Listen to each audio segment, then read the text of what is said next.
statement. So as n goes to infinity, so must m go to infinity. And why is that? R is fixed, right? So let's say R is 3%. 3% of infinity is still infinity. It's a curious thing about infinity. 80% of infinity is infinity. So for a fixed R, taking n to infinity is equivalent to taking m to infinity. So we say the limit of p times 1 plus r over n to the nt, factor out as n goes to infinity, right? Factor out the p, take the limit here then, substitute for, if I can just do this all in one fell swoop here. So instead of n going to infinity, I have n going to infinity. Well, those are equivalent, right? So r over n is 1 over m.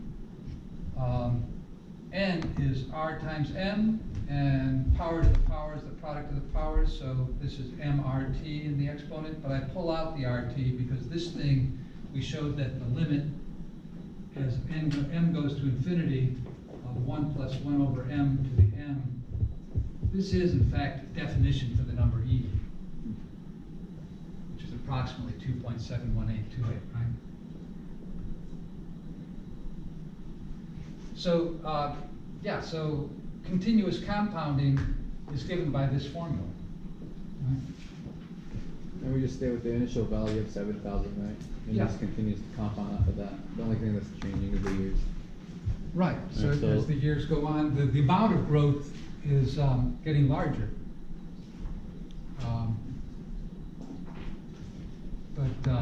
Yeah, because I was plugging in the answer I would get in after the first year I would plug in the 7,213 and then instead of 7,000. Yeah, you can just use this formula, which now not on that cell anymore. Yeah. No, I know what it is. I just confused myself earlier.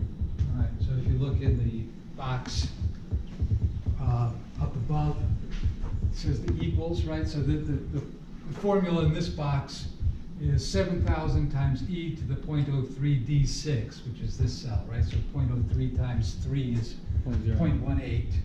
So e to the 0.18 times 7,000 apparently is 7,659.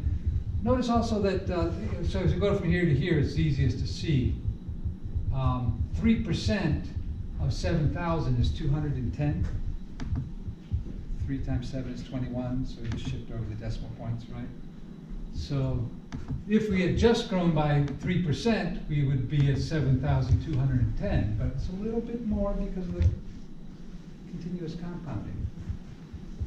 Right? That's the magic of exponents. So what's this 32 about? Rate per year is 1%. So they want to know just how much is it after 10 years for different rates. Is that something we can do in Excel? So what would we do differently here? We can say here's R. I don't think I know by filling in. Yeah, so I guess, so again, we're going to have after 10 years, right? So this is going to be 7,000 is the principal times e to the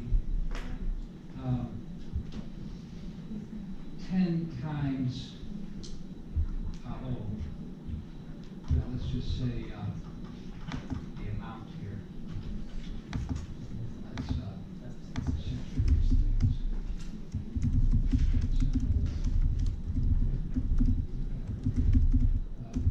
So if R is 0.01, or R is 0.02, or we can just do this, right?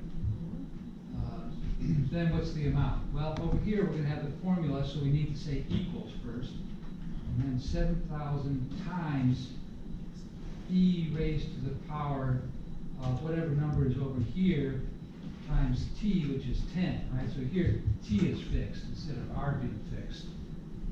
And so if we make this, copy this down, let's see, how does your bank account change with the interest rate? Well, quite a bit, huh? So 7% interest rate gives you twice as much, almost, as a 1% interest rate. Just observing, I guess.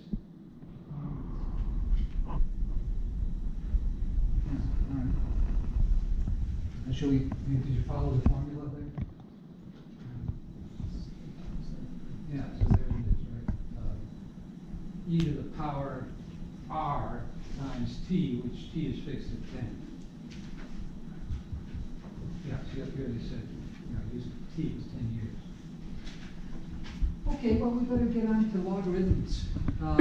Oh, and that